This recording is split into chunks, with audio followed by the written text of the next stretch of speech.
أعوذ بالله من الشيطان الرجيم بسم الله الرحمن الرحيم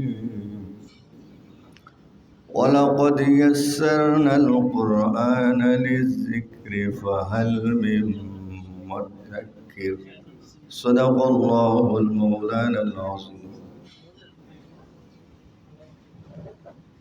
কোরআন এই ইসলামী মহাসম্মেলনের সম্মানিত পরিচালক, সম্মানিত আজকের এই অনুষ্ঠানের সম্মানিত সভাপতি, সম্মানিত প্রধান অতিথি, সম্মানিত বিশেষ অতিথিবৃন্দ, সম্মানিত আমাদের কোরআন প্রেমিক, বাংলাদেশ সহ বিশ্বের বিভিন্ন প্রান্ত থেকে এবং বাংলাদেশের বিভিন্ন প্রান্ত থেকে আগত কোরআন প্রেমিক ভাই ও বোনেরা, আমার পক্ষ থেকে, সিলেটের পক্ষ থেকে, বাংলাদেশ জাতীয় কারি সোসাইটির পক্ষ থেকে আপনাদেরকে আন্তরিক অভিনন্দন ও শুভেচ্ছা জানাচ্ছি। আমি মোহাম্মদ শামসুদ্দোহা।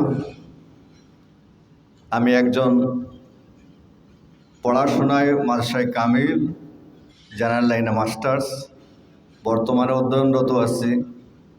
বর্তমানে আমি অধ্যাপনায় আছি Bangladesh Sylhet ideal school and college, সহকারী অধ্যাপক। পাশাপাশি আমি একজন ব্যবসায়ী।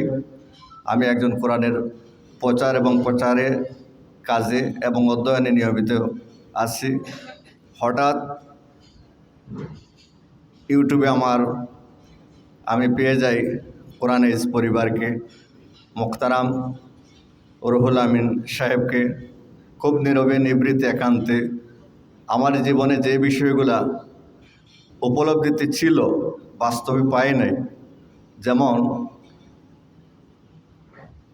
মিশরের সৈয়দ কুতুব, উনি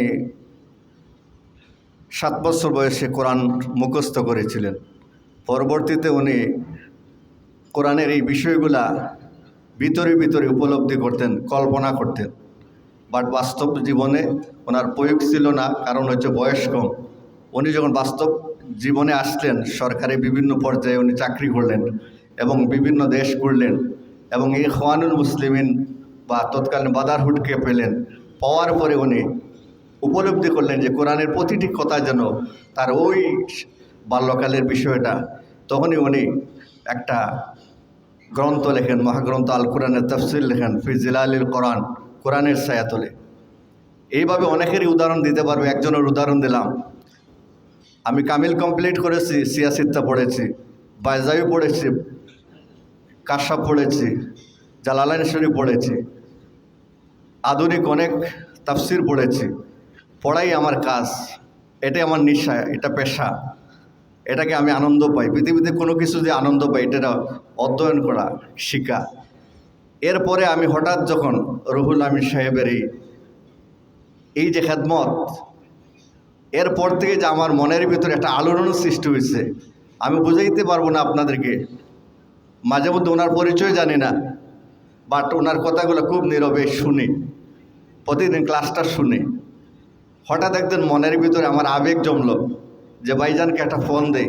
তখনই আমি এটা ফোন দেওয়ার পরে উনি রিসিভ করে, রিসিভের পরে ওনার কথা এবং কাজে এবং উচ্চারণে আমাকে আরও বেশি আন্দোলিত করে, আবেগ আপ্লুত করে, আরও বেশি আমাকে ওনার কাছে টেনে নিয়ে আসে।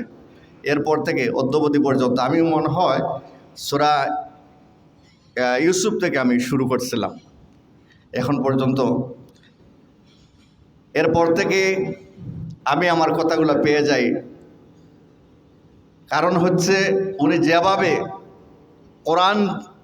কোরআনের যেটা দাবি, কোরআনের যেটা উপলব্ধি, কোরআন, আমরা তো কোরআনকে পড়ার জন্য পড়ি, আমরা তেলাওয়াতের জন্য তেলাওয়াত করি।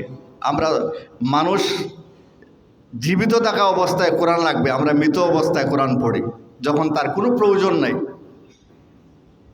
জীবিত মানুষের জন্য কোরআন আসছে, গোটা বিশ্বের জন্য কোরআন আসছে, আর আমরা মৃত মানুষের জন্য তেলাওয়াত করে সওয়াব রায়জানি করি। যাই হোক, আমি আজকে আপনাদের খেদমতে উপস্থিত হয়েছি। গত প্রোগ্রামে আমি আসার ইচ্ছা থাকা সত্ত্বেও আমি অসুস্থ হয়ে যাই, বাইকে জানাই ওই দিন আমি সারাদিন অসুস্থ ছিলাম, আমার মনটা ছিল এখানে।